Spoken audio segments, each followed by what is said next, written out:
High friend, তোমরা সবাই কেমন আছো? আশা করি ভালো আছো। আজকে আমি তোমাদের কাছে নিয়ে চলে এসেছি লালটা শাক ঝোল রেসিপি। তোমরা সবাই দেখতে থাকো। চলো তবে শুরু করা যাক। দেখো, আমি এখানে লালটা শাক নিয়ে নিয়েছি, পাতাগুলো নিয়ে নিয়েছি, ডাঁটাগুলো ফেলে দিয়েছি। এরপর পরিষ্কার করে ধুয়ে লালটা শাকগুলোকে কুচি করে কেটে নেব।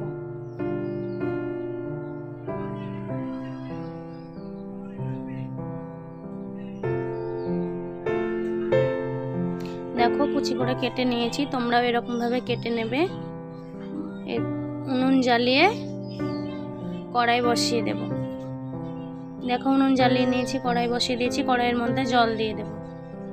প্রথমে লালটা শাকগুলোকে সেদ্ধ করে নেব লবণ হলুদ দিয়ে।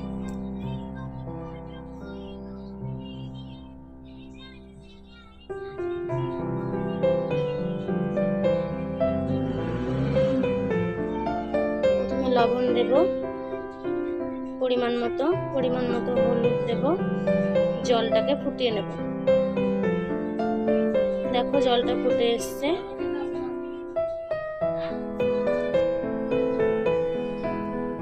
এরপর লালটা শাক দিয়ে ভালো করে সেদ্ধ করে নেব। আমি এখানে পেঁয়াজ দিয়েছি, তোমরা চাইলে পেঁয়াজ না দিতে পারো। তোমরা যদি নিরামিষ খাও তবে নিরামিষ ভাবেও রান্না করে খেতে পারো, ওটাও ভালো লাগবে খেতে, পেঁয়াজ রসুন ছাড়া। নাড়াচাড়া করে ঢাকা দিয়ে দেব।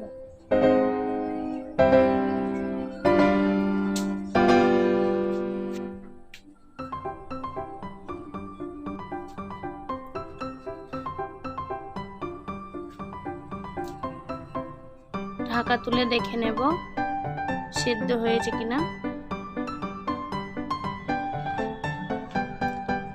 দেখো, সেদ্ধ হয়ে এসছে। নামিয়ে নেব। তোমরাও এরকম ভাবে সেদ্ধ করে নেবে।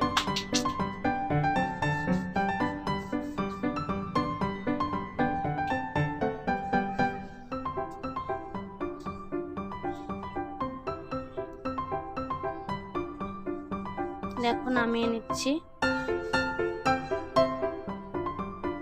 এরপর পরিষ্কার করে কড়াই ধুয়ে উনুনে বসিয়ে দিয়েছি।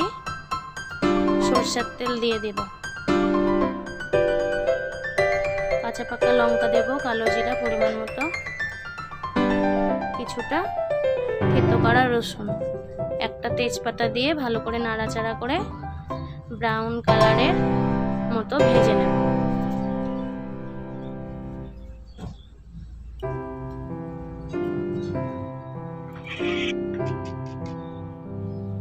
দেখো, ভাজা হয়ে এসছে। সেদ্ধ করে রাখা শাকগুলো তেলে দিয়ে দেব।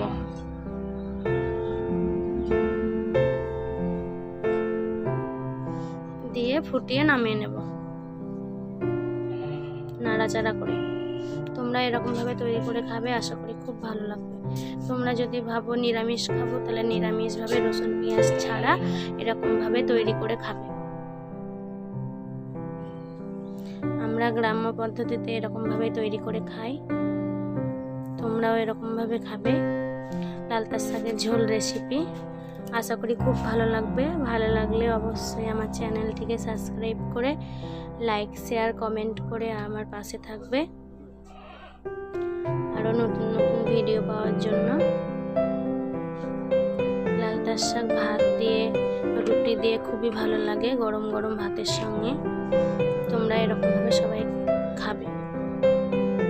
তোমরা সবাই ভালো থেকো, সুস্থ থেকো। আমার চ্যানেলটিকে বেশি বেশি করে শেয়ার করো, লাইক করো। চলে আসবো পরের ভিডিও নিয়ে।